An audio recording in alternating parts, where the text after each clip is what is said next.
Hi friends, welcome back to my channel. ಇವತ್ತಿನ blog ಶುರು ಮಾಡ್ತಾ ಇದ್ದೀನಿ. ಏನಂದರೆ ಬೆಳಗ್ಗೆನೇ ಇವತ್ತು ಕುಶಿಮ ಬೇಗನೆ ಎದ್ದಿದ್ಲು. ಏನೋ ಗೊತ್ತಿಲ್ಲ, ಇವಾಗ ಸ್ಕೂಲಿಗೆ ಕಳ್ಸೋಕ್ಕೆ ಶುರು ಮಾಡಿದಾಗ್ಲಿಂದ ಪರವಾಗಿಲ್ಲ, ಒಂದು ಸ್ವಲ್ಪ ರಿಕವರ್ ಆಗ್ತಾ ಇದ್ದಾಳೆ. ಅಂದರೆ ಬೇಗನೆ ಎದ್ದೇಳೋದು, ಅದೆಲ್ಲ ಒಂದು ಸ್ವಲ್ಪ ಆ್ಯಕ್ಟಿವಿಟಿನೂ ಅವಳದು ಜಾಸ್ತಿ ಆಗ್ತಾಯಿದೆ. ಆದ್ದರಿಂದ ಆಟ ಆಡ್ತಿದ್ಲು. ಬೆಳಗ್ಗೆ ಬಂದಲ್ಲೆಲ್ಲ ಆಲ್ರೆಡಿ ನಗ್ಮ ಕಸ ಗುಡಿಸ್ಬೇಕಾಯಿತು. ಇವಳೇ ಎಲ್ಲ ಬಂದು ನೀಟಾಗಿ ಎಲ್ಲನೂ ಕ್ಲೀನ್ ಮಾಡ್ತಾಯಿದ್ಲು. ಅದೆಲ್ಲ ಮಳೆ ಬಂದು ಮಣ್ಣು ಥರ ಎಲ್ಲ ಆಗಿಬಿಟ್ಟಿತ್ತು ಬಾಲ್ಕನಿನಲ್ಲಿ. ಎಲ್ಲ ಅವಳೇ ಒರೆಸಿ ಕ್ಲೀನ್ ಮಾಡ್ತಾಯಿದ್ಲು. ಇವತ್ತಿನ ಬೆಳಗಿನ ಬ್ರೇಕ್ಫಾಸ್ಟಿಗೆ ಬಂದು ದೋಸೆ ಮತ್ತು ಬೆಂಡೆಕಾಯಿ ಪಲ್ಯ ಹಾಗೆ ಶೇಂಗಾ ಚಟ್ನಿ ಮಾಡಿದ್ದೆ. ಅದನ್ನು ಸೋಮ್ಗೆ ಬ್ರೇಕ್ಫಾಸ್ಟ್ ಮಾಡ್ಬನ್ನಿ ಸೋಮ್, ತಿನ್ಬನ್ನಿ ಅಂತ ಕೊಡ್ತಾಯಿದ್ದೆ.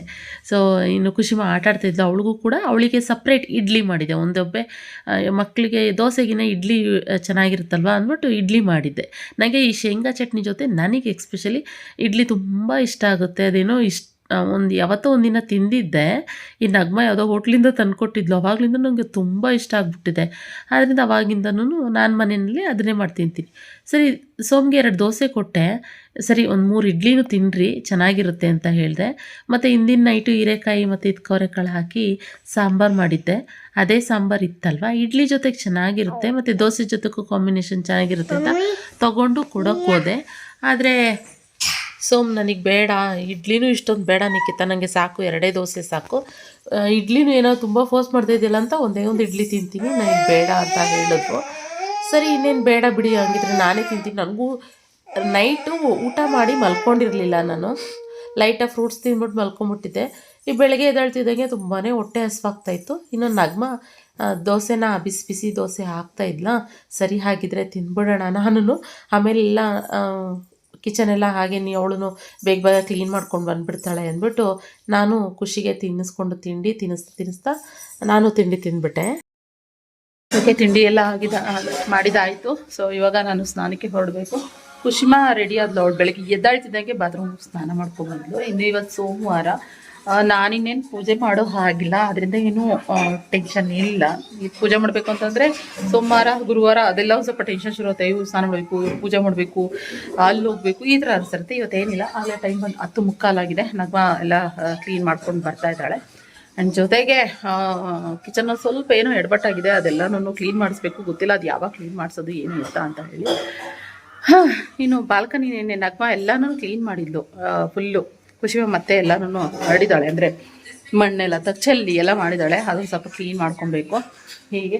ಸೊ ಓಕೆ, ಇವಾಗ ನಾನು ಹೋಗಿ ಫ್ರೆಶಪ್ ಆಗಿ ಸ್ನಾನ ಮಾಡ್ಕೊಂಡು ಬಂದುಬಿಡ್ತೀನಿ. ಆಮೇಲೆ ರೆಡಿಯಾಗಿ ಶಾಪ್ ಹತ್ರ ಬೇರೆ ಹೋಗಬೇಕು. ಇನ್ನು ಟೈಮ್ ಇಲ್ಲ, ಆಗಲೇ 10:15 11 ಗಂಟೆಗೆ ಅವ್ರು ಬಂದು ಹುಡುಗಿ ಬಂದು ಶಾಪ್ ಓಪನ್ ಮಾಡಿರ್ತಾರೆ, ಮಾಡಿಲ್ಲ ಕ್ಲೀನ್ ಮಾಡ್ಕೊಂಡು ಮಾಡಿರ್ತಾರೆ. ನಾನು ಹೋಗಿ ಆಮೇಲೆ ಇದು ಮಾಡೋದು ಅಲ್ವಾ. ನಾನು ಹೋದ್ಮೇಲೆ ಪ್ರತಿಯೊಂದೂ ಎಲ್ಲ, ಯಾಕಂದರೆ ಆರ್ಡರ್ಸ್ಗಳೆಲ್ಲ ನನ್ನ ಮೊಬೈಲಿಗೆ ಬಂದಿರೋದ್ರಿಂದ ಎಲ್ಲ ನಾನು ಹೋದ್ಮೇಲೆ ಎಲ್ಲ ಕೆಲಸಗಳು ಶುರು ಆಗೋದಲ್ಲ, ಆದ್ದರಿಂದ ಸೊ ಅವ್ರು ಅದೆಲ್ಲ ಕ್ಲೀನ್ ಮಾಡ್ಕೊಳ್ಳೋಷ್ಟಕ್ಕೆ ನಾನು ಅಲ್ಲಿಗೆ ಹೋಗಿ ಕರೆಕ್ಟ್ ಆಗುತ್ತೆ. ಏನು ಹೇಳ್ತಾ ಇರ್ತೀನಿ, ತುಂಬ ದೂರ ಇಲ್ಲೇ ಇರೋದ್ರಿಂದ ನನಗೇನು ಅಷ್ಟೊಂದು ಏನು ಟೆನ್ಷನ್ ಥರ ಅನಿಸೋದಿಲ್ಲ, ಅದಕ್ಕೋಸ್ಕರ. ಸೊ ಓಕೆ, ಫ್ರೆಶಪ್ ಆಗಿ ಬಂದ್ಬಿಡ್ತೀನಿ ಫ್ರೆಂಡ್ಸ್. ಓಕೆ ಫ್ರೆಂಡ್ಸ್, ಇವಾಗ ರೆಡಿ ಆದಾಯಿತು. ಇವಾಗ ಮನೇನು ಕಂಪ್ಲೀಟ್ ಕ್ಲೀನ್ ಆಯಿತು. ಕ್ಲೀನ್ ಮಾಡಿಬಿಟ್ಟು ನಮ್ಮ ಅಕ್ಕ ಕೂತ್ಕೊಂಡ್ಬಿಟ್ಟವಳೆ, ಆರಾಮಾಗಿ ಏನೋ ತಿನ್ಕೊಂಡು ಕೂತ್ಕೊಂಡವಳೆ. ಇವಾಗ ಶಾಪ್ ಹತ್ರ ಹೋಗ್ಬೇಕು. ಖುಷಿಮಾನ ಕರ್ಕೊಂಡೋಗಿ ಅವಳೇ ನಗ್ಮನೆ ಬಿಟ್ಟು ಬಂದ್ಲು ಸ್ಕೂಲ್ ಹತ್ರ. ಆ್ಯಂಡ್ ಶಾಪ್ಗೆ ಹೋಗಿ ಕೀನು ಕೊಟ್ಬಿಟ್ಟು ಇವಾಗ ನಾವು ರೆಡಿಯಾಗಿ ಹೊರಡುವ. ಖುಷಿಮಾಗೆ ಇವಾಗ ಬಿಸಿ ಊಟ ಕಟ್ಟಿಲ್ಲ, ಇನ್ನು ಕುಕ್ಕರಲ್ಲಿ ಅನ್ನ ಮಾಡಿದ್ವಿ. ಇನ್ನು ನೋಡಿ ಸಿಂಯದ ಸೌಂಡ್ ಗೊತ್ತಾಯ್ತೆ. ಇನ್ನು ಮೇಲಿಂದ ಬಂದು ಒಂದು ಹೆಚ್ಚು ಬಿಸಿ ಅನ್ನ ತಗೊಂಡು ಹೋಗು ಕೊಡುವ ಅಂತ ಹೇಳ್ಕೊಂಡು, ಇನ್ನೂ ನನ್ನ ತಲೆ ಕೂದಲು ಒಣಗಿಲ್ಲ, ನಿಧಾನಕ್ಕೆ ಒಣಗಬೇಕು. ಅದಕ್ಕೋಸ್ಕರ ಸೊ ಬನ್ನಿ ಶಾಪ್ ಹತ್ರ ಹೋಗೋಣ. ಅಪ್ಪ, ಎಷ್ಟು ಮೆಸೇಜ್ಗಳು ಬಂದಿದ್ದಾವೆ ವಾಟ್ಸಪ್ಪಲ್ಲಿ, ಅದೆಲ್ಲ ರಿಪ್ಲೈ ಮಾಡಬೇಕು. ಇನ್ನೂ ಇವಾಗ ಕುತ್ಕೊಂಡು ಸ್ವಲ್ಪ ಮಾಡಿದೆ, ಇನ್ನೂ ಬ್ಯಾಲೆನ್ಸ್ ಇದೆ ಎಷ್ಟೊಂದು, ಹೋಗಿ ಮಾಡಬೇಕು. ಒಂದು ವೀಡಿಯೋ ಕೂಡ ಇವತ್ತು ಶೂಟ್ ಮಾಡಬೇಕು. ಕಲೆಕ್ಷನ್ಸ್ದು ನೆನ್ನೆ ಸ್ಟಾಕ್ ಎಲ್ಲ ಬಂದಿದೆ ಅಲ್ಲ, ಅದೆಲ್ಲ ಇವತ್ತು ತೋರಿಸ್ಬೇಕು. ನೋಡುವ ಎಷ್ಟಾಗುತ್ತೆ, ಅಷ್ಟು ಸಾಧ್ಯ ಹೋಗುತ್ತೆ ಅಷ್ಟು ಮಾಡ್ತೀನಿ ಇವತ್ತು. ನಾನು ಇವ್ರನ್ನ ನೋಡಿ ಬಂದಿದ್ದೀನಿ.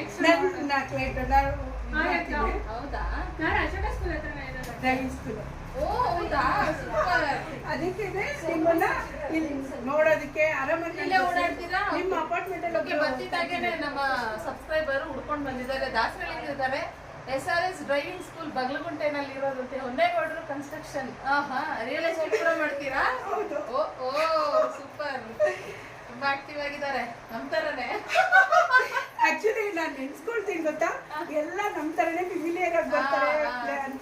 ಎಲ್ಲ ನೋಡಿದ್ದೀನಲ್ಲ, ಫ್ಯಾಮಿಲಿ ಅಂತ ಫುಲ್ಲು ಎಂಜಾಯ್ ಮಾಡ್ತೀರಾ.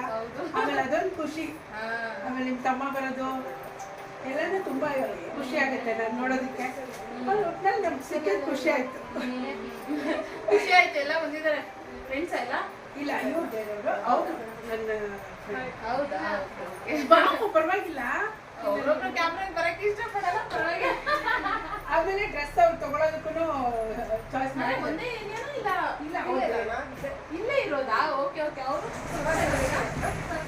ಸಬ್ಸ್ಕ್ರೈಬರ್ ಬೆಳಗ್ಗೆ ವಿಡಿಯೋ ನೋಡಿದೆ. ನಾನು ಹಂಗೆ ಇನ್ಸ್ಟಾದಲ್ಲಿ ಮೆಸೇಜ್ ಹಾಕ್ತೀನಿ ನಿಮಗೆ, ಶಾಪ್ ಓಪನ್ ಇದೆಯಾ ಬರ್ಬೋದಾ ಅಂತ. ನಿನ್ನೆ ಸಂಡೇ ಹಾಲಿಡೇ ಇತ್ತು, ಸ್ಟಾಕ್ಸ್ ಎಲ್ಲ ಬರೋದಿತ್ತು, ಆದ್ರಿಂದ ಖುಷಿ ಇರೋದ್ರಿಂದ ಒಂದಿನ ಎಲ್ಲ ಸಂಡೇನೆ ಬರೋದು ನಾವು ಅಂತ ಹೇಳ್ತಾ ಇದಾರೆ. ಅಂದ್ರೆ ಇಲ್ಲಿ ಶಾಪಿಂಗ್ ವಿಸಿಟ್ ಮಾಡೋದಕ್ಕೆ, ಅದು ನನಗೆ ಒಂದಿನ ಫ್ರೀ ಇದೆ ಅಲ್ವಾ. ಅದರಲ್ಲಿ ಇದು ಬೇರೆ ಇವತ್ತು ಎಕ್ಸ್ಟ್ರಾ ಆಗಿದೆಯಲ್ಲ ನಿಮಗೆ. ಅದರಲ್ಲಿ ಖುಷಿ ಮಾಡಿದ್ರೆ ಯೂಟ್ಯೂಬ್ ಅಲ್ಲಿ ಬರೋ ದುಡ್ಡು ಜಾಸ್ತಿ ಆಗಿದೆ, ಅದಕ್ಕೋಸ್ಕರನೇ ಹೌದು. ಯೂಟ್ಯೂಬ್ ವಿಡಿಯೋ ಹಾಕಿದ್ರೆ ಯೂಟ್ಯೂಬ್ ಪೇಮೆಂಟ್ ಬರೋದು. ನಾನು ಇವಾಗ ಯೂಟ್ಯೂಬ್ ವಿಡಿಯೋಸ್ ಹಾಕ್ತಿಲ್ಲ ಅಂದ್ರೆ ಹೆಂಗ್ ಬರುತ್ತೆ? ಚಾನಲ್ ಇಟ್ಕೊಂಡು ಮಾಡಿ ಬರಲ್ಲ ಅಲ್ವಾ. ಖುಷಿ ಆರಾಮಿದ್ದಾಳ.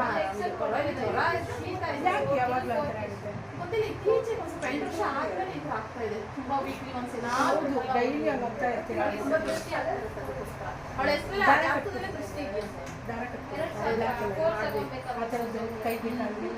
ಎಲ್ಲ ಕಟ್ಟಿದೀನಿ ನಾನು. ಅದಕ್ಕೆ ನಾವು ಆಕ್ಚುಲಿ ಏನ್ ಗೊತ್ತಾ, ಇದು ಡೈರೆಕ್ಟರ್ ನೋಡಿ ಒಂದು ಮೆಟೀರಿಯಲ್ ಆನ್ಲೈನ್ ಶಾಪಿಂಗ್ ಮಾಡ್ತಾರಲ್ವಾ, ಸೊ ನೋಡಿ ನಮ್ಮ ಫೋನ್ ತಗೋಬೇಕಾ 2 ತಗೋಬೋದಾ? 4 ತಗೋಬೇಕು. ಅದ್ರಲ್ಲಿ ತಗೊಂಡ್ರೆ ನಿಮಗೆ ಪ್ರೈಸ್ ವರ್ತ್ ಅನ್ಸುತ್ತೆ.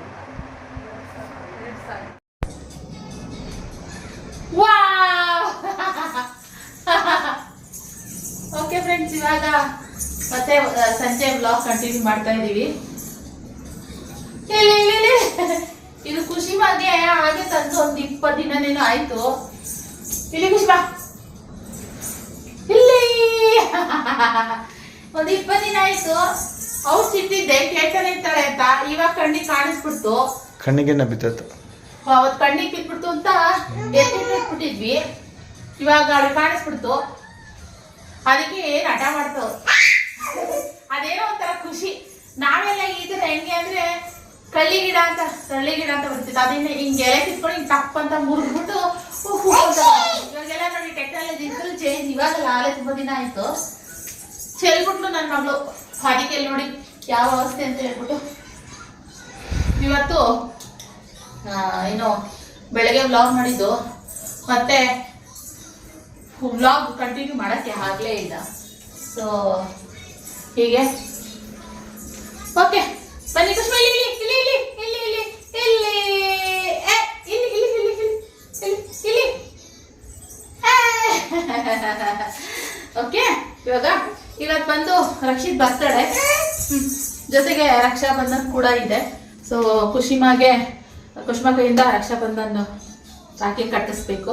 ನಾನು ಪೂಜೆ ಮಾಡೋ ಹಾಗಿಲ್ಲ, ಅದೊಂದೇ ಬೇಜಾರು ಅಂತ ಅನಿಸ್ತಾ ಇತ್ತು. ಅದಕ್ಕೋಸ್ಕರ ಜಸ್ಟ್ ಒಂಚೂರು ಹಂಗೇನೆ ಅವಳ ಕೈಯಲ್ಲಿ ಇಡ್ಸ್ಕೊಂಡು, ನಾರ್ಮಲ್ ಆಗಿ ಲಾಸ್ಟ್ ಇಯರ್ ತುಂಬಾ ಚೆನ್ನಾಗಿ ಮಾಡಿದ್ಲು, ಎಷ್ಟು ಚೆನ್ನಾಗಿ ರನ್ನಿಂಗ್ ಎಲ್ಲ ಹಿಂಗೆ ಅಂದು ಮಾಡಿದ್ಲು.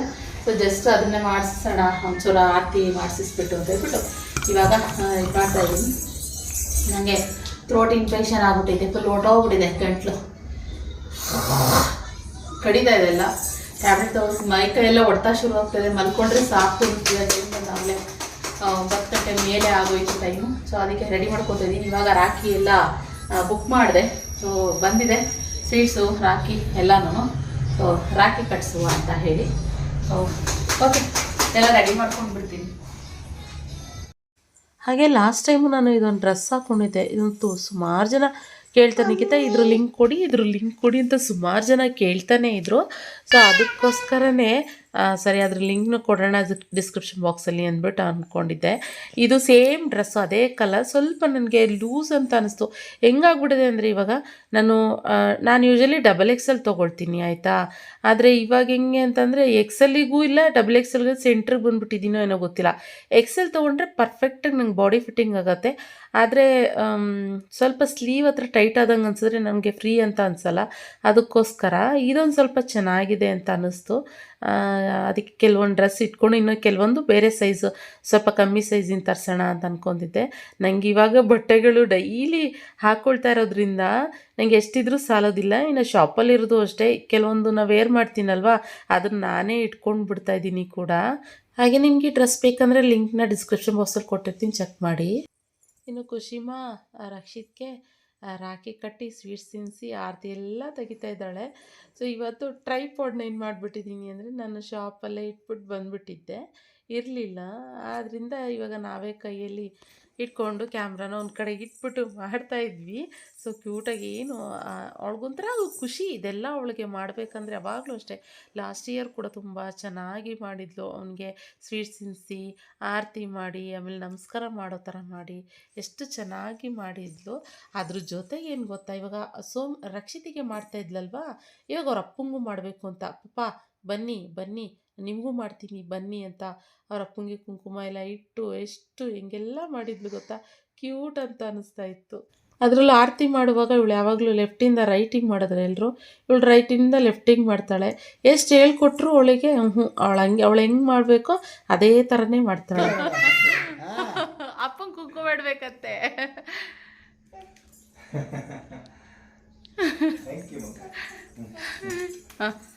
ಅಪ್ಪ ಕುಡಿ ಕುಡಿ ಬೇಗ ಇಟ್ಕೊಡಿ ಇಟ್ಕೊಡಿ.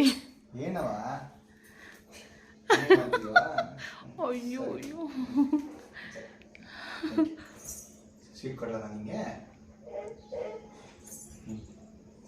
ಬೀಳ್ತಮ್ಮ ಬೀಳ್ತಮ್ಮ.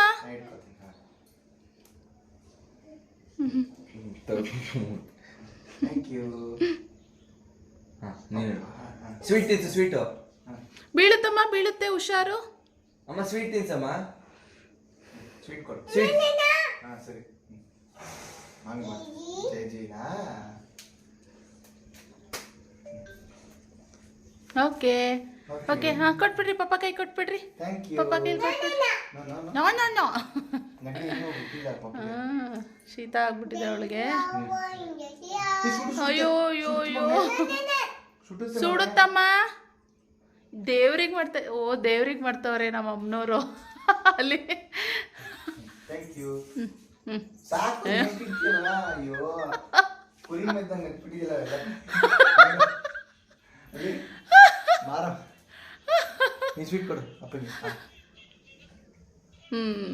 ಗುಡ್ ಗರ್ಲ್ ಕುಶಿಮಾ, ಗುಡ್ ಗರ್ಲ್.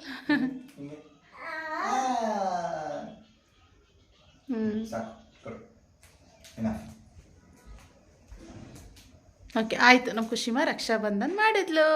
ಲಾಸ್ಟ್ ಇಯರ್ ತುಂಬ ಕ್ಯೂಟಾಗಿ ಮಾಡಿದ್ಲು, ಈ ವರ್ಷನೂ ಕ್ಯೂಟಾಗಿ ಮಾಡಿದ್ಲು. ಮುಂದಿನ ವರ್ಷಕ್ಕೆ ಇನ್ನೂ ಗೊತ್ತಾಗ್ತಾ ಇರುತ್ತೆ ಅವಳಿಗೆ, ಇನ್ನೂ ಕ್ಯೂಟಾಗಿ ಮಾಡ್ತಾಳೆ. ಎಂತ ಕಡ್ಡಿ ಇಟ್ಟವಳೆ. ಈ ಸಂದಿಲ್ ಹಾಕ್ಬಿಟ್ಟು ಕಡ್ಡಿ ಎಲ್ಲ ತೆಗ್ದೋಳೆ, ಅವ್ರ ಅಪ್ಪ ಅಲ್ಲಿ ಎತ್ತಿಟ್ಟವ್ರೆ. ಅದಕ್ಕೆ ಇವಾಗ ಅದು ಬೇಕಂತೆ, ಕಡ್ಡಿ ಬೇಕಂತೆ ಇವಾಗ. ಬೆಳಗ್ಗೆ ಮಾಡ ಜೈ ಜೈ ಬೆಳಗ್ಗೆ. ಅವ್ರ ಅಪ್ಪಗಂತೂ 1 2 3 ಬೊಟ್ಟೆಲ್ಲ ಚೆನ್ನಾಗಿ ಇಟ್ಬಿಟ್ಟವಳೆ. ಅಯ್ಯೋ ಕತೆ ಮಗು. ಆಯಿತು, ರಕ್ಷಾಬಂಧನ ಸಿಂಪಲ್. ಇನ್ನೇನು ರಾಖಿ ಕಟ್ಟಿದ್ರೆ ಆಗೋಯ್ತು. ಇನ್ನು ನಾವೆಲ್ಲ ಅವಾಗ ಚಿಕ್ಕ ಹುಡುಗರು ರಾಖಿ ಕಟ್ಟೋದು. ನಮ್ಮ ಅಕ್ಕ ಹೋಗಿ ರಾಖಿ ಕಟ್ತಾಳೆ ಕಂಪಲ್ಸರಿ.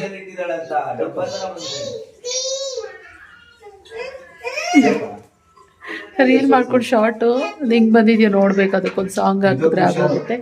ಓಕೆ, ನನ್ನ ತಮ್ಮಂದಿರಿಗೆ ನನ್ನ ಅಕ್ಕ ಅಲ್ಲಿ ಹೋಗಿ ಕಂಪಲ್ಸ್ ಕಟ್ತಾಳೆ. ನನ್ನ ತಮ್ಮಂದಿರು ಇಲ್ಲಿದ್ರೆ ಓಕೆ, ಅಲ್ಲಿಗೆ ಹೋಗಿ ನಾನು ಕಟ್ಟೋಕ್ಕಾಗಲ್ಲ. ಅದಕ್ಕೋಸ್ಕರ ಯಾವ ವರ್ಷನೂ ನಾನೇನು ಇದೇನು ಪದ್ಧತಿ ಮಾಡ್ಕೊಂಬಂದಿಲ್ಲ.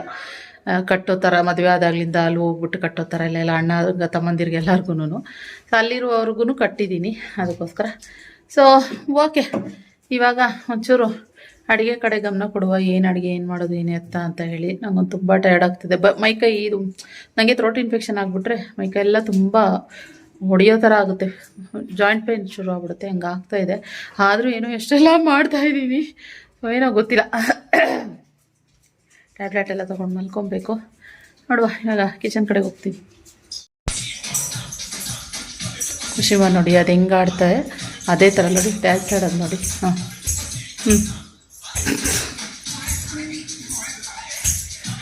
ಅದು ಹೆಂಗೆ ಆಡುತ್ತೆ ಸ್ಟೆಪ್ಪು, ಹಂಗಂಗೆ ಹಾಕುತ್ತಿದ್ದು. ಅಯ್ಯೋ ಹಾಂ ಹಾಂ ಆಡಪ್ಪ ಆಡಪ್ಪ. ಹಾಂ ಹಾಂ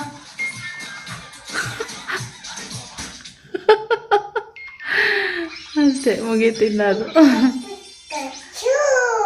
ಪಿಕಾಚು ಪೊಕೆಮನ್ ಮಾದು ಪಿಕಾಚು ಅವಳ favourite Pikachu. Pika pika Pikachu pika pika Pikachu. ನನ್ನ ಮಗಳಿಗೆ ಈ ಕಾರ್ಟೂನ್ ಎಲ್ಲ ತುಂಬ ಇಷ್ಟ ಆಗುತ್ತೆ. ನಿಮ್ಮ ಮಕ್ಳಿಗೆ ಯಾವ್ಯಾವ ಥರ ಕಾರ್ಟೂನ್ಸ್ ಇಷ್ಟ ಕಮೆಂಟ್ನಲ್ಲಿ ತಿಳಿಸಿ.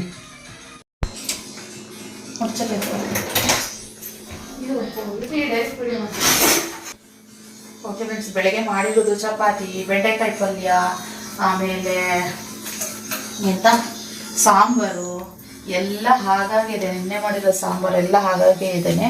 ಅದಕ್ಕೋಸ್ಕರ ನಮಗೆ ಏನಂದರೆ ಹೋಟೆಲ್ ಊಟ ಮಾಡೋದಕ್ಕೆ ಬೇಜಾರು. ಸೊ ಅದೊಂದು ಅಷ್ಟೇನೆ. ಅದ್ರ ಬದಲು ಮನೇಲಿ ಏನಾದ್ರು ಮಾಡ್ಕೊಳ್ಳೋಣ ಅಂತ. ಸೊ ಎಲ್ಲ ಅಡುಗೆನೂ ಇಲ್ಲೇ ಇರೋದ್ರಿಂದ ಸರಿ ಸದ್ಯಕ್ಕೆ ಒಂದು ಸ್ವಲ್ಪ ಬಜ್ಜಿನಾರು ಮಾಡೋಣ ಅಂತ ಹೇಳ್ಬಿಟ್ಟು, ಬಜ್ಜಿ ಆದರೆ ಇಷ್ಟಪಟ್ಟು ತಿಂತಾನೆ, ಬಜ್ಜಿ ಬೇಕಂತೆ. ಸೊ ಅದಕ್ಕೆ ಮೆಣಸಿನ್ಕಾಯಿ ಬಜ್ಜಿ ಮಾಡ್ತಾಯಿದ್ದೀನಿ. ಮೊನ್ನೆ ಹೀರೆಕಾಯಿ ಬಜ್ಜಿ ಮಾಡಿದ್ದೆ, ಅದಕ್ಕೋಸ್ಕರ ಇವಾಗ ಮೆಣಸಿನ್ಕಾಯಿ ಬಜ್ಜಿ ಮಾಡ್ತಾಯಿದ್ದೀನಿ. ಬಿಸಿ ಬಿಸಿ ಚೆನ್ನಾಗಿರ್ತದೆ ಮಿರ್ಚಿ ಬಜ್ಜಿ. ಸೊ ಅದಕ್ಕೋಸ್ಕರ ಖುಷಿಮಾದ ಊಟ ಆಯಿತು. ಅವಳಿಗೆ ಊಟ ಮಾಡಿಸ್ದೆ. ಅವಳಿಗೆ ಏನು ಊಟ ಮಾಡಿಸ್ತೇನೆ, ಸ್ವಲ್ಪ ಮೆಣಸು ಅದೆಲ್ಲ ಹಾಕಿ, ಮೆಣಸು ಜೀರಿಗೆ ಮೆಣಸು ಎಲ್ಲ ಹಾಕಿ ಅವಳಿಗೆ ಉಪ್ಪು ಹಾಕ್ಬಿಟ್ಟು ಚೆನ್ನಾಗಿ ಅನ್ನ ಹಾಕ್ಬಿಟ್ಟು ಆ ಥರ ತಿನ್ನಿಸ್ತೀವಿ. ಕೆಮ್ಮು ಶೀತ ಎಲ್ಲ ಇದೆಯಲ್ವಾ, ಅದೆಲ್ಲ ಒಳ್ಳೆಯದು. ಆದ್ದರಿಂದ ಆ ಥರ ತಿನ್ನಿಸ್ದೆ ಅವಳಿಗೆ. ಅವಳದಾಯಿತು. ಇನ್ನು ನಮ್ಮದು ಸಾಲು. ನನಗಂತೂ ಏನು ಬಿಡ ಅನಿಸ್ತಿದೆ, ಹೋಗ್ಬಿಟ್ಟು ಸುಮ್ಮನೆ ಹಿಂಗೆ ಮಾಡ್ಕೊಂಬಿಟ್ರೆ ಸಾಕು ಹಂಗೆ ಅನಿಸ್ತಿದೆ. ಏನು ಗೊತ್ತಾ, ಏನೋ ಅಂದರೆ ಕಮೆಂಟ್ಗಳು ಎಷ್ಟೊಂದು ಜನ ಮಾಡ್ತಾನೆ ಇದ್ದೀರಾ ನೋಡ್ದಂಗೆ. ದಯವಿಟ್ಟು ಹೇಳ್ತಾ ಇದ್ದೀನಿ ನಾನು. ಆ್ಯಂಡ್ ಗೂಗಲ್ ಇದರಲ್ಲೂ ಕೊಟ್ಟಿದ್ದೀನಿ, ಫಾಲೋ ಮಾಡಿ. ಅದರಲ್ಲೆಲ್ಲ ನಾನು ಲೊಕೇಶನ್ ಎಲ್ಲ ಕೊಟ್ಟಿದ್ದೀನಿ. ಆ್ಯಕ್ಚುಲಿ ಆನ್ಲೈನೇ ಜಾಸ್ತಿ ನಂದು, 90% ಆನ್ಲೈನೇ ನಾನು ಮಾಡಿರೋದು. ಒಂದು 10% ಮಾತ್ರ ಆಫ್ಲೈನು ಮಾಡಿರುವಂಥದ್ದು. ಸೊ ಅದಕ್ಕೋಸ್ಕರ ಜಾಸ್ತಿ ನೀವು ಅಡ್ರೆಸ್ಸೇ ಕೊಡಲ್ಲ ಅಂತ ಸುಮಾರು ಜನ ಕೇಳ್ತಾ ಇದ್ದೀರಾ. ಸೊ ಅದಕ್ಕೋಸ್ಕರ ಹೇಳ್ತಾ ಇದ್ದೀನಿ. ಇನ್ನು ಇವಾಗ ಕಂಫರ್ಟಬಲ್ ಇನ್ನು ಸುಮಾರು ಜನ ಕಸ್ಟಮರ್ ಕೇಳ್ತಾರೆ, ಏನಂದ್ರೆ ನೈಟಿಗಳು ಕೇಳ್ತಿದ್ದಾರೆ, ಫೀಡಿಂಗ್ ಕುರ್ತೀಸ್ ಕೇಳ್ತಾ ಇದ್ದಾರೆ. ಸೊ ಖಂಡಿತ 1 by 1 ಸ್ಟೆಪ್ ಬೈ ಸ್ಟೆಪ್ ನಾನು ಒಂದೊಂದು ತರ್ತಾ ಹೋಗ್ತೀನಿ. ಯಾಕೆಂದ್ರೆ ಇನ್ನು ಸ್ಟಾರ್ಟಿಂಗ್ ಅಲ್ವಾ, ಸ್ಟಾರ್ಟಿಂಗಲ್ಲಿ ಎಲ್ಲಾನು ನಾನು ತರೋಕ್ಕಾಗಲ್ಲ. ಹೆಂಗೆ ನನಗೆ ಈ ಥರ ಬೇಕು ಅಂತ ರಿಕ್ವೈರ್ಮೆಂಟ್ ಬರುತ್ತೋ, ಏನು ಆರ್ಡರ್ಸ್ಗಳು ಬರುತ್ತೋ ಆ ಥರ ನಾನು ತರ್ತಾ ಹೋಗ್ತೀನಿ. ಇವಾಗ ನೋಡಿ 3XL 4XL ಎಲ್ಲ ಕೇಳಿದ್ರೆ ಅದೆಲ್ಲ ತಂದಿದ್ದೀನಿ. ಹಾಗೆ ನೈಟಿಗಳು ಕೇಳಿದ್ರೆ ನೈಟಿಗಳು ತರ್ತೀವಿ. ಸುಮಾರು ಜನಕ್ಕೆ ಎಲ್ಲಿಂದ ತಂದ್ರಿ ನೈಟಿ, ಇದೆಲ್ಲ ಕೇಳ್ತಾನೆ ಇರ್ತೀವಿ. ನೈಟಿಗಳು ನೋಡಿ, ಇದೆಲ್ಲ ನನಗೆ ಕಂಫರ್ಟಬಲ್ ನೈಟೀಸು. ನನಗೆ ಚೆಂದ ಅನಿಸ್ತದೆ. ಸಾಮಾನ್ಯವಾಗಿ ನನಗೆ ನೈಟಿ ತುಂಬ ಚೆನ್ನಾಗಿ ಕಾಣಿಸುತ್ತೆ. ಒಂದು ಸ್ವಲ್ಪ ಐಟಿಗೆ ತಕ್ಕನಾಗಿ ಪರ್ಸೆಂಟೇಜ್ ಒಂದೇ ಸಮಾನ ಇರೋದ್ರಿಂದ ನನಗೆಲ್ಲ ನೀಟಾಗಿ ಕಾಣಿಸುತ್ತೆ. ಇವಾಗ ಒಂಥರ ಹಿಂಗೆ ಮಾಡೆಲ್ ಥರ ಆಗ್ಬಿಟ್ಟಿದ್ದೀನಿ ನಾನು. ಹೆಂಗೆ ಅಂದರೆ ಬರೀ ಹಾಕೋ ತೋರಿಸು ಅನ್ನೋದ್ರ, ಆದರೆ ಹಾಕೊಂಡು ಯಾವಾಗ್ಲೂ ಅದನ್ನೇ ತೋರಿಸ್ತಾ ಇರೋದಕ್ಕೆ ಆಗೋದಿಲ್ಲ. ಸುಸ್ತಾಗ್ಬಿಡ್ತೀನಿ ತುಂಬ ನಿಜವಾಗ್ಲೂ. ಹೇಳೋಷ್ಟು ಸುಲಭ ಅಲ್ವೇ ಅಲ್ಲ ಈ ಮಾತು. ನಾನು ಏನು ಗೊತ್ತಾ, ಇವತ್ತು ಒಬ್ರು ಕಮೆಂಟ್ ಮಾಡಿದ್ರು ತುಂಬಾನೇ ಒಂಥರ ಅನಿಸ್ತು. ಏನಪ್ಪ ಅಂತ ಅನಿಸ್ಬಿಡ್ತು. ಏನು ಗೊತ್ತಾ, ಯೂಟ್ಯೂಬ್ ಇವಾಗ ನಿಮಗೇನು ಯೂಟ್ಯೂಬಿಂದ ಚೆನ್ನಾಗಿ ದುಡ್ಡು ಬರ್ತಿದೆ, ಅದಕ್ಕೋಸ್ಕರ ನೀವು ಯೂಟ್ಯೂಬ್ ವೀಡಿಯೋಸ್ ಮಾಡಲ್ಲ. ಇವಾಗ ಮೊದಲೆಲ್ಲ ಲೈಕು ಸಬ್ಸ್ಕ್ರೈಬ್ ಮಾಡ್ಕೊಳ್ಳಿ ಅಂತ ಹೇಳ್ತಾ ಇದ್ರಿ. ಇವಾಗ ಏನು ಬೇಡ, ನಿಮ್ಗೆ ಅವಶ್ಯಕತೆ ಇಲ್ಲ ಅಂದರು. ಏನು ಗೊತ್ತಾ, ನಾವು ಯೂಟ್ಯೂಬ್ ವೀಡಿಯೋ ಹಾಕಿದ್ರೆ ಮಾತ್ರ ಯೂಟ್ಯೂಬಿಂದ ದುಡ್ಡು ಬರೋದು. ಯೂಟ್ಯೂಬ್ ವೀಡಿಯೋ ಹಾಕಿಲ್ಲ ಅಂದರೆ ಏನು ದುಡ್ಡು ಬರಲ್ಲ. ನಾನು ಇವಾಗ ವೀಡಿಯೋ ಹಾಕ್ತಾ ಇಲ್ಲ ಅಲ್ವಾ, ನನಗೆ ಯಾವ ದುಡ್ಡು ಬರೋದಿಲ್ಲ. ನನ್ನ ಫೋಕಸ್ ಎಲ್ಲ ನಮ್ಗೆ ಅಲ್ಲಿದೆ. ಯಾಕೆ ಅಂದರೆ ಸ್ಟಾರ್ಟಿಂಗ್ ಸ್ಟೇಜ್ ಅಲ್ವಾ, ಸ್ವಲ್ಪ ಬೆಳಗ್ಗೆ ಅದನ್ನೇ ಹೇಳಿದ್ದು ನಾನು. ಸ್ಟಾರ್ಟಿಂಗ್ ಸ್ಟೇಜ್ ಒಂದು ಸ್ವಲ್ಪ ಕಷ್ಟ ಆಗುತ್ತೆ. ಆಮೇಲೆ ನಾನು ನಾರ್ಮಲ್ ಆಗಿ ಇದನ್ನು ಬ್ಯಾಲೆನ್ಸ್ ಮಾಡ್ಕೊಂಡು ಆರಾಮಾಗಿ ಹೋಗ್ತೀನಿ. ಸ್ವಲ್ಪ ದಿನ ನನಗೆ ಇದ್ರ ಬಗ್ಗೆ ಅಷ್ಟಾಗಿ ಗೊತ್ತಿಲ್ಲದೆ ಇರೋದ್ರಿಂದ ಸ್ವಲ್ಪ ಕನ್ಫ್ಯೂಸ್ ಆಗಬಾರ್ದು ಅಂತ ಈ ಥರ ಎಲ್ಲ ನಡೀತಾ ಇದೆ. ಫ್ರೆಂಡ್ಸ್, ಅರ್ಥ ಆಗದೆ ಈ ಅರ್ಥ ಆಗದೆ ಅವರು ಕೆಲವೊಂದು ಈ ಥರ ಕಮೆಂಟ್ಗಳೆಲ್ಲ ಮಾಡ್ತಾರೆ. ಹಾಗೆ ಫೀಡಿಂಗ್ ಕುರ್ತಿ ಸುಮಾರು ಜನ ಕೇಳ್ತಾ ಇದ್ರು. ಸೊ ಖಂಡಿತ ಅದನ್ನು ತರಿಸಿಸ್ತೀನಿ. ಒಂದು ಸ್ಟೆಪ್ ಬೈ ಸ್ಟೆಪ್ ಹೋಗುವ ಅಂತ ಹೇಳ್ಬಿಟ್ಟು ನಾನು ಇರೋದು ಅಷ್ಟೇನೇನೆ. ಆ್ಯಂಡ್ ನಾನು ಇನ್ನೂ ಒಂದು ಸರ್ತಿ ನಾನು ಯಾವುದೇ ರೀತಿ ಯಾರಿಗೆ ಕಾಂಪಿಟೇಷನ್ ಕೊಡಬೇಕು, ಯಾರಿಗೆ ಟಕ್ಕರ್ ಕೊಡಬೇಕು ಅದೆಲ್ಲ ಮಾಡ್ತಿರೋದಿಲ್ಲ. ನಾನು ನನ್ನ ಇದು ಖುಷಿಯಿಂದ ಮಾಡ್ತೇನೆ. ನಾನು ಏನೋ ಒಂದು ಮಾಡಿ ಫಸ್ಟಿಂದಲೂ ಅಷ್ಟೇ. ನಾನು ಇವಾಗ ಹೊಸ್ದಾಗಿ ಇದೆಲ್ಲ ಮಾಡ್ತಿರೋಲ್ಲ. ನಾನು ಅವಾಗಿಂದನೂ ಏನಾದ್ರು ಬಿಸ್ನೆಸ್, ನಂದು ಬ್ಯೂಟಿ ಪಾರ್ಲರ್ ಇತ್ತು, ಹೋಟೆಲ್ ಮಾಡಿದ್ದೆ, ನಾನು ಹೊರಗಡೆ ಎಲ್ಲ ಕೆಲಸಗಳೆಲ್ಲ ಹೋಗಿದ್ದೆ. ಸೊ ಇದು ಮಾಡಬೇಕು ಅನ್ನೋದು ನನಗೇನೋ ಒಂದು ಯಾವುದೋ ಬಿಸ್ನೆಸ್ ಮಾಡಬೇಕು ಅನ್ನೋದು ಇಷ್ಟ ಆಯಿತು, ಮಾಡ್ತಾ ಇದ್ದೀನಿ ಅಷ್ಟೇನೆ. ಇದು ಯಾವುದೇ ರೀತಿ ಎಲ್ಲ ಕಾಂಪಿಟೇಷನ್ ಅದೆಲ್ಲ ಏನು ಅನ್ನಕ್ಕೆ ಹೋಗಬೇಡಿ, ತಿಳ್ಕೊಳ್ಳಬೇಡಿ ನೀವು. ತಿಳ್ಕೊಂಡ್ರೆ ಅದು ಅವ್ರವ್ರಿಗೆ ಬಿಟ್ಟಿದ್ದು ಅಷ್ಟೇ. ನಾನೇನು ಮಾತಾಡೋಕ್ಕಲ್ಲ. ಅಂದರೆ ಸೋಷಿಯಲ್ ಮೀಡಿಯಾ ಅಂತ ಅಂದಾಗ ಕೆಟ್ಟದಾಗಿ ಕಮೆಂಟ್ ಬರುತ್ತೆ, ಒಳ್ಳೆ ಥರನೂ ಕಮೆಂಟ್ ಬರುತ್ತೆ. ನನಗೆ 90% ಒಳ್ಳೆ ರೀತಿ ಕಮೆಂಟ್ ಬರುತ್ತೆ. 10% ಸಹಿಸ್ಕೊಳಕ್ಕಾಗದೇ ಇರೋರು ಕೆಟ್ಟ ರೀತಿನೂ ಕಮೆಂಟ್ ಮಾಡ್ತಾರೆ. ಯಾಕಂದ್ರೆ ಅವ್ರ ಕೈ ಏನು ದಬ್ಬಕ್ಕಾಗಲ್ಲ, ಅದರಿಂದ ಕಮೆಂಟ್ಗಳು ಮಾಡ್ತಾರೆ ಆಯ್ತಾ. ಸೊ ಅದ್ರ ಬಗ್ಗೆ ನನ್ನ ತಲೆನೇ ಇಲ್ಲ. ನೆನ್ನೆ ಒಂದು ಕಮೆಂಟ್ ನೋಡ್ತಿದ್ರಲ್ಲ ಇನ್ಸ್ಟಾಗ್ರಾಮಲ್ಲಿ, ಆ್ಯಕ್ಚುಲಿ ಒಂದು ಕಮೆಂಟು ತೀರಾ ಕೆಟ್ಟದಾಗಿ ಮಾಡಿದರು. ಒಂಥರ ಬೇಜಾರು ಅಂತ ಅನ್ನಿಸ್ತು. ನಾನು ಬೇಜಾರಾಗೋದಕ್ಕಿಂತ ಸೋಮ್ ಅದನ್ನು ನೋಡ್ಬಿಟ್ಟಿದ್ದಾರೆ, ಅವ್ರಿಗೆ ತುಂಬ ಬೇಜಾರಾಗ್ಬಿಟ್ಟಿದೆ. ಅದ್ರ ಬಗ್ಗೆ ಮಾತಾಡ್ತಾ ಇದ್ವಿ. ಆಮೇಲೆ ನನಗೆ ಯಾಕೋ ಬೇಡ ಅದ್ರ ಬಗ್ಗೆ ಅಂತ ಅನ್ನಿಸ್ತು. ಸೊ ಅದಕ್ಕೋಸ್ಕರ ಮ್ಯೂಟ್ ಮಾಡಿಬಿಟ್ಟೆ. ಅದರಲ್ಲೂ ಸೋಮ್ ತುಂಬಾ ಪ್ರಸ್ತಾಪ ಮಾಡಿದ್ರು ಅದ್ರ ಬಗ್ಗೆ.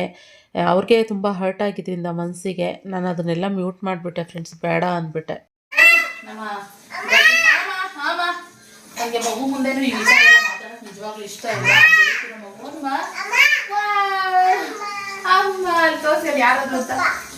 ಯಾರದು ಓನ ಖುಷಿ ಎಲ್ಲಿ ಸಿಗ್ತದೆ ಫೋಟೋ ನಿಮಗೆ? ಫೋಟೋ ಯಾರದು ಕುಸುಮ ಯಾರದು? ಸರಿ ಓಕೆ ಆಯ್ತು. ಬಿಸಿ ಬಿಸಿಯಾದ ಗರಿ ಏನು ಗೊತ್ತಾ, ಈ ಬಜ್ಜಿ ಇದೆಯಲ್ಲ, ಇದು ಸಣ್ಣ ಊರಿನಲ್ಲಿ ನೀವು ಎಷ್ಟು ಚೆನ್ನಾಗಿ ಫ್ರೈ ಮಾಡ್ತೀರೋ ಅಷ್ಟು ಕ್ರಿಸ್ಪಿಯಾಗಿ ಬರುತ್ತೆ. ನೋಡಿ ಎಷ್ಟು ಕ್ರಿಸ್ಪಿಯಾಗಿದೆ, ಕ್ರಿಸ್ಪಿಯಾಗಿ ಬಂದಿದೆ, ಚೆನ್ನಾಗಿರುತ್ತೆ. ಅದೇ ಜೋರು ಅಲ್ಲಮ್ಮ, ಈ ಕೈ ನೋಡ್ರೇ ಗೊತ್ತಾಗತ್ತೆ, ಈ ಕೈ ನೋಡ್ರೇ ಗೊತ್ತಾಗತ್ತೆ ಎಷ್ಟು ಕಷ್ಟ ಬಿದ್ದಿದೆ ಅಂತ ಹೇಳ್ಬಿಟ್ಟು ಅಂತ. ಒಂದು ಹೆಣ್ಮಕ್ಳಿಂದ ನನ್ನ ತಾಯಿ ಅಂತ ಹೇಳ್ಬಿಟ್ಟು ಮಾಡ್ತಾ ಇದ್ವಿ. ನನಗೆ ಗೊತ್ತು, ಇದು ಯಾರೋ ನನ್ನ ಸಂಬಂಧಿಕರು ಅನ್ಕೊಂಡು ಇವಳೇ ಸುಮ್ಮನೆ ಕುತ್ಕೊಳ್ಳೋದಿಲ್ವಾ, ಏನಾದ್ರು ಮಾಡ್ತಾ ಇರ್ತಾಳಲ್ಲ ಅಂತ ನನ್ನ ರಿಲೇಟಿವ್ಸ್ ಮನ್ಸಲ್ಲೇ ಬಂದೇ ಬಂದಿರುತ್ತೆ. ನನಗೆ ಗೊತ್ತು ಇದು ಚೆನ್ನಾಗಿ.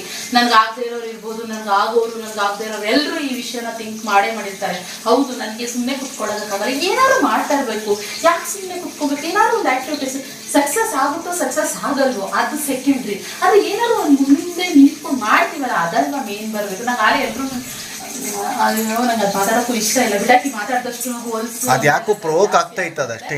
ಇನ್ನು ಬೇಕು ಅಂತಾನೆ ಕೆದಕಿದ್ರೆ ಏನೋ ಗೊತ್ತಿಲ್ಲ ಅದು. ನಾವು ಹೌದು ಇಲ್ಲ ಏನೋ ಗೊತ್ತಿಲ್ಲ ನನಗೆ. ಸೊ ಮೇಬಿ ನಾನು ಅದ್ರ ತಲೆ ಕೆಡಿಸ್ಕೊಳ್ಳಲ್ಲ. ಆದರೆ ಅದೊಂದು ಕಮೆಂಟ್ ನಿಮಗೆ ಬೇಜಾರಿತ್ತು, ಬೈದಿರ್ಬೇಕು. ನನಗೆ ಗೊತ್ತಾ ಕ್ಷಮ, ನನಗೆ ಏನಾದ್ರು ಹರ್ಟ್ ಮಾಡಿದ್ರೆ ನಾನು ಯಾಕೆ ಸವಸಕ್ಕೆ ಹೋಗಲ್ಲ. ನನ್ನ ಸವಸಕ್ಕೆ ಬಂದರೆ ನಾನು ಬಿಡಲ್ಲ. ಅದೊಂದು ಮನ್ಸರಿತ್ತು, ಕೊಟ್ಟೆ ಅಷ್ಟೇ ಅವಳಿಗೆ. ಕಮೆಂಟ್ ಮೂಲಕನೇ ಕೊಟ್ಟಿದ್ದೀನಿ. ಅವಳು ತಾಕತ್ತಿದ್ರೆ ಅದಕ್ಕೆ ರಿಪ್ಲೈ ಮಾಡ್ತಾ ಇದ್ವಿ. ಇಲ್ಲ, ಅವಳು ಡಿಲೀಟ್ ಮಾಡ್ಕೊಂಡ್ಬಿಟ್ಟಿದ್ದಾಳೆ. ಸೊ ಓಕೆ, ನನ್ನ ತಲೆ ತುಂಬ ಇದಾಗೋಯ್ತು. ಇವತ್ತಿನ ಬ್ಲಾಗ್ ಇಲ್ಲಿಗೆ ಎಂಡ್ ಮಾಡ್ತೀನಿ. ಇದಾಗಿತ್ತು ಇವತ್ತಿನ ನಮ್ಮ ಮನೆಯ ರಕ್ಷಿತ್. ಅವ್ನು ಬರ್ತಡೇ ಅವ್ನ ಫ್ರೆಂಡ್ಸ್ ಜೊತೆ ಹೋಗಿ ಸೆಲೆಬ್ರೇಟ್ ಮಾಡ್ಕೊಂಡು ಬಂದಿದ್ದಾನೆ. ಅದರಿಂದ ಅದ್ರ ಬಗ್ಗೆ ಏನು ಮಾತಾಡೋ ನೆಸೆಸಿಟಿ ಇರಲಿಲ್ಲ. ಎಂಜಾಯ್ ಮಾಡ್ಕೊಂಡು ಬಂದಿದ್ದಾನೆ. ಅದರಿಂದ ಮನೆಯಲ್ಲಿ ಸಿಂಪಲ್ ಆಗಿನೇ ರಕ್ಷಾಬಂಧನ ಈ ಥರ ಸ್ವೀಟ್ಸ್ ತಿನ್ಕೊಂಡು ಅಲ್ಲಿಗೆ ಇದು ಮಾಡಿದ್ವಿ. ಓಕೆ ಫ್ರೆಂಡ್ಸ್, ಇವತ್ತಿನ ಬ್ಲಾಗ್ ಇಲ್ಲಿಗೆ ಎಂಡ್ ಮಾಡ್ತೀನಿ. ಮತ್ತೆ ಇನ್ನೊಂದು ಹೊಸ ಬ್ಲಾಗ್ ಸಿಗ್ತೀನಿ. Thank you for watching. Bye. ಅಮ್ಮ ಮಾಡಕ್ಕೆ ಬಾಯ್. ಕುಂಕುಮ ಎಲ್ಲ ಕಡೆ ಬಾಯ್.